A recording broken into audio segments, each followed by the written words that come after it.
about but aren't really sure they'd ever want to visit. Still, it's not all insane rumors. Sometimes hearing the truth is even more insane. Here are 10 ridiculous facts about North Korea. State-approved haircuts. There are only 28 state-approved haircuts in North Korea. For women, there are various styles to choose from, but married women are instructed to keep their hair short. Single women may have their hair longer or even slightly curled. For men, they cannot grow their hair longer than 5 centimeters in length, but can be shorter than 2 centimeters. Older men may have their hair up to 7 centimeters long, provided it falls under one of the approved styles. Leader Kim Jong-un is exempt from this rule, however, having a hairstyle that is not on the current list of approved cuts. Unexpected costs. In most of the world, students take things like desks for granted since they are typically provided by the schools. In North Korea, families must pay for everything from the desk and chairs to heating fuel for winter months and building materials to maintain the schoolhouse. Students are often put to work in order to pay for their educations. The work can be harsh, however, so many families may try to bribe teachers into excluding their children from the activities. Pulgasari.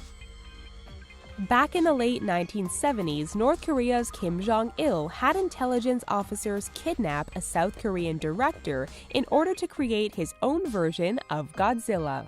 Shin Sang-ok and his wife Choi Eun-hee, who was an actress, were held in captivity from 1978 to 1986, while Sang-ok was forced to create Pulgasari along with at least 6 other films.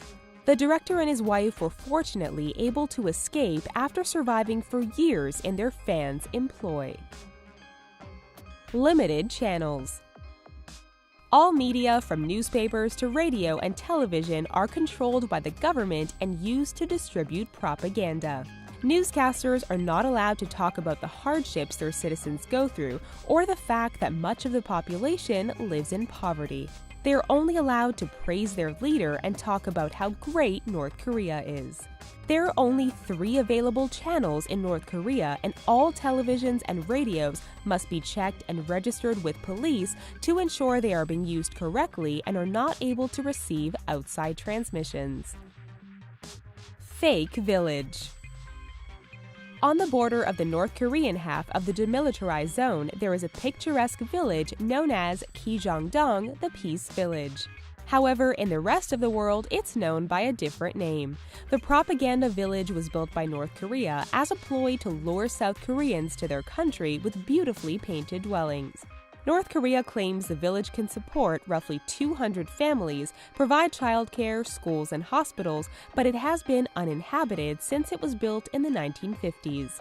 When inspected through modern telescopic lenses, it is clear that the windows have no glass and the lights are all on timers to give the illusion of a functioning village. Sweets Black Market. Since the devastating famine in the 1990s that killed over 1 million people in North Korea, food production has suffered. Luxuries such as sweets, pizza, hamburgers, and fries have even been banned from the country. So when a South Korean factory that employs 50,000 North Korean laborers provided their product in the employees' lunches or in lieu of cash bonuses, they went mad over them. Choco pies are a snack cake with 2 round layers of cake, marshmallow filling, and chocolate shell. Employees who only make around $100 a month would sometimes bring the treats home for their families or resell them on the black market for $10 apiece. When a crackdown was brought about by the North Korean government to stop the sales of the snacks, citing they were a symbol of capitalism, South Korea began sending balloons filled with choco pies over the border. Self-made fertilizer.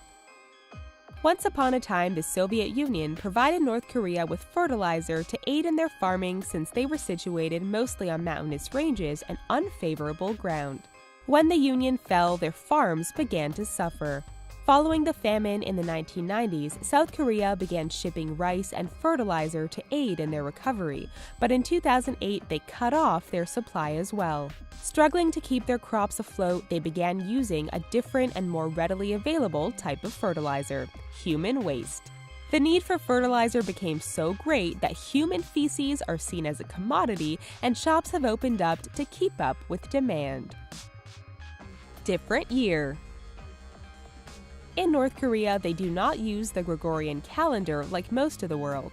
Instead, they use Kim Il-sung's date of birth, referring to it as the Juche calendar. So instead of it being 2017 like much of the world, it's only the year 105 for them. April 15, 1912 is used as Juche 1 and continues on from there. They use the same number of days per month and days per year as the Gregorian calendar as well. The Juche calendar was first introduced to North Korea in September 1997. They also have their own time zone known as Pyongyang time. Elite City. Pyongyang is the capital city of North Korea with a population of nearly 3 million people. However, it's not open to everyone. Considered to be utopia, Pyongyang is only the elite, healthy, and wealthy citizens and high-ranking military personnel. Armed guards patrol the borders to keep the lower class and unworthy from entering the city.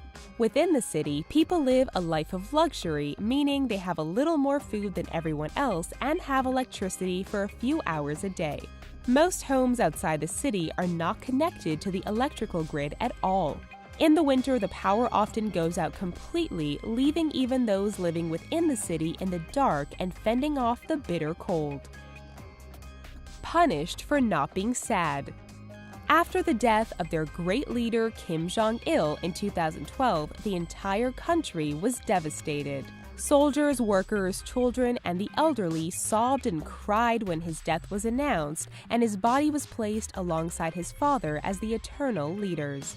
The country declared a state of mourning lasting 100 days, and there were consequences for citizens that didn't participate. Anyone that didn't cry, didn't appear sad enough, appeared to be faking their sadness, or criticized their new leader, Kim Jong-un, the youngest son of Kim Jong-il, were sentenced to 6 months or more in labor camps. What do you think about these North Korean facts? Share your opinions with us down in the comments. Please give this video a thumbs up if you enjoyed it, and don't forget to subscribe to The Riches for more fascinating facts daily. Thanks for watching.